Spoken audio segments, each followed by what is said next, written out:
சாதாரண மக்களும் எளிதில் புரிந்து கொள்ளக்கூடிய எழுச்சியூட்டும் பாடல்களைப் பாடி விடுதலை உணர்வை மக்களுக்கு ஊட்டி அவர்கள் உள்ளுணர்வை தட்டி எழுப்பியவர் மகாகவி பாரதியார்.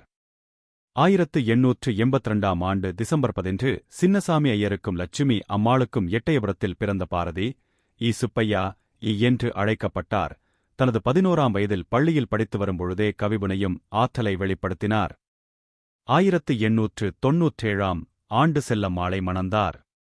1898ஆம் ஆண்டு தொழிலில் ஏற்படும் நஷ்டத்தினால் வறுமை நிலையினை அடைந்தார்.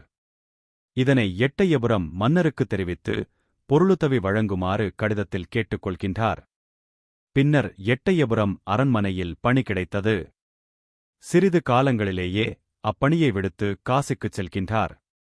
1898 முதல் 1902 வரை காசியில் தங்கியிருந்தார். பின்னர் எட்டயபுரத்தின் மன்னனால் அழைத்து வரப்பட்டு காசி அரண்மனை ஒன்றினில் பாரதி வாழ்ந்தார். இவ்வாறு 7 வருடங்கள் பாட்டெழுதாமல் இருந்த பாரதி 1904ஆம் ஆண்டு மதுரையில் அவர் எழுத்தும் பாடல் விவேகபானு இதழில் வெளியாகின்றது. வாழ்நாள் முழுதும் பல்வேறு தருணங்களில் பத்திரிகை ஆசிரியராகவும் மதுரையில் சேதுபதி மேல்நிலைப் பள்ளியில் தமிழாசிரியராகவும் பணியாற்றியுள்ளார்.